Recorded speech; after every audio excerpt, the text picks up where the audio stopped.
Mga kaibigan, tila ba palapit ng palapit mga barko ng China dito sa ating bansa at ngayon may namataan na namang mga barko ng China malapit sa Zambales.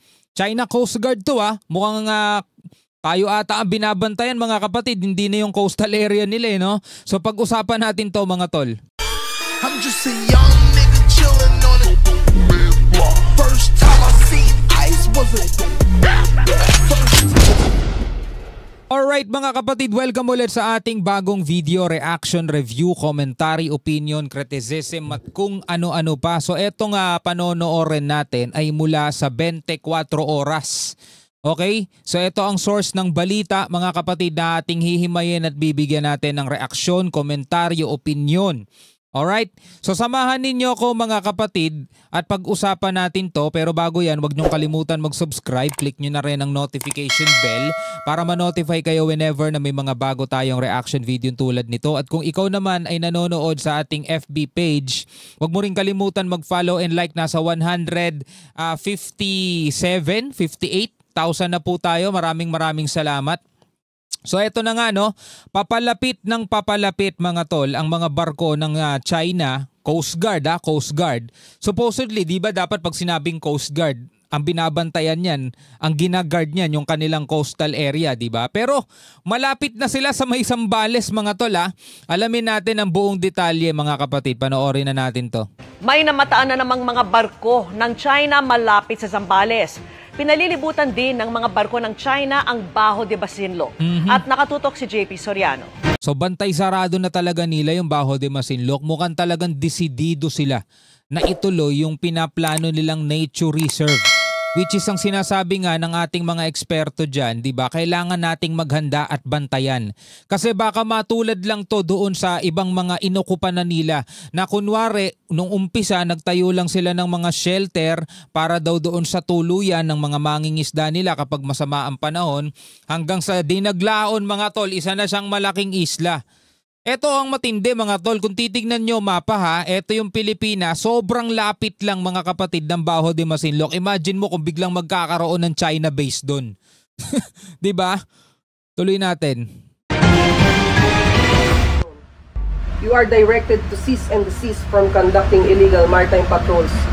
Agad niradyuhan ng Philippine Coast Guard ang tatlong China Coast Guard vessels na namataan malapit sa Zambales kahapon. Nung nakaraan mga tol, isa lang ang nakitang China Coast Guard na lumalapit sa Zambales. Ngayon, 3 na. Sabi ni PCG Commandant Admiral Ronnie Gavan, wala pa naman sa territorial sea ng Pilipinas ang mga barko, pero nasa exclusive economic zone na ito o EEZ. Okay, sa mga hindi nakakaalam kasi baka may mga bago pa lamang dito, baka malito. Akala ko ba nasa teritoryo sila ng Pilipinas, di ba? Hindi mga tol Meron tayong tinatawag na territorial sea. Yun yung mula doon sa ating pangpang o sa kalupaan natin up to 12 nautical miles. Yun yung ating territorial sea. Yun yung ating teritoryo talaga. Tapos mula doon sa 12 nautical miles na yun hanggang doon sa 200 nautical miles, yun naman yung ating exclusive economic zone. Hindi natin siya teritoryo, hindi gumagana doon yung batas na kung ano man yung meron dito sa ating bansa. Kasi doon sa territorial sea natin, kung ano yung batas na meron tayo rito sa Pilipinas, since yun ay teritoryo natin, parang extension pa yun ng lupa pero dagat na siya. Pero gumagana doon yung batas ng Pilipinas. Doon naman sa up to 200 nautical miles mga tol, yun naman ay natin, exclusive economic zone. Lahat ng mga isda dyan, lahat ng mga yamang dagat, lahat ng mga minerals o gas, lahat ng nandiyan dyan mga tol, meron tayong karapatan na anihin, kuhanin, pakinabangan na mapapakinabangan ng ating economic o ng ekonomiya natin. Kaya nga exclusive economic zone mga tol Diba?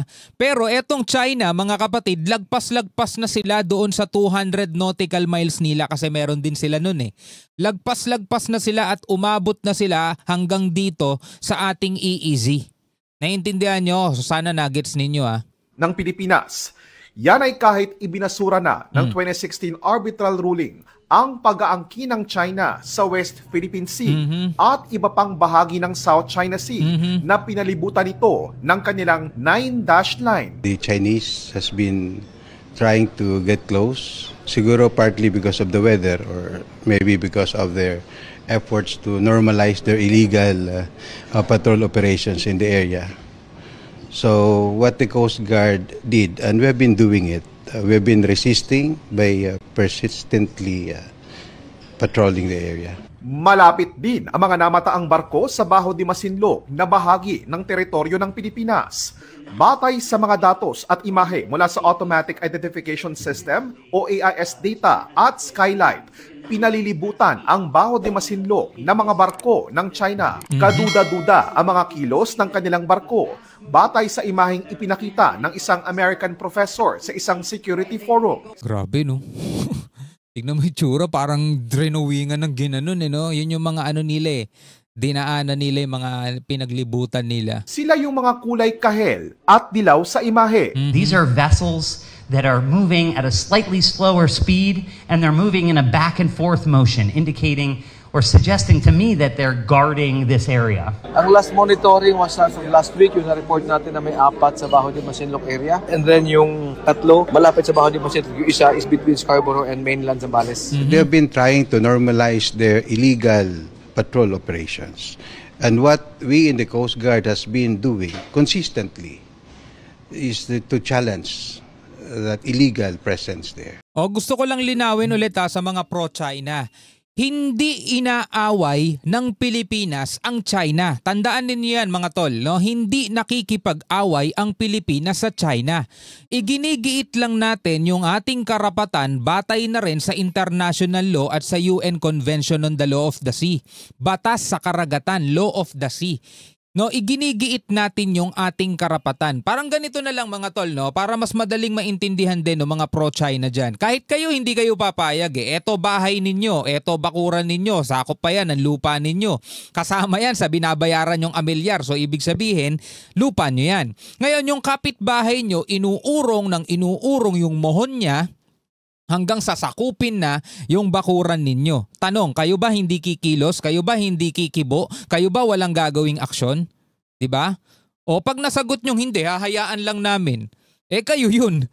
Diba? Pero sa normal, mga kapatid, sa normal pag nakikita mong sinasakop na ng kapitbahay mo yung lupa mo, dahil hindi niya na lupa yun, diba? Nagkakaroon nga ng awayan dyan Diba? Kapag halimbawa yung kapitbahay mo pumaparada dun sa tapat ng gate mo, diba? Nagagalit ka? Kasi walang respeto yun pag ganun Yung tipong hindi ka na makalabas ng gate mo o kaya lalabas yung sasakyan mo, hindi na makalabas kasi may nakaharang na sasakyan ng kapitbahay mo, di ba? Mababad trip ka. Imagine mo to mga tol, hindi lang to bahay, hindi lang to bakuran.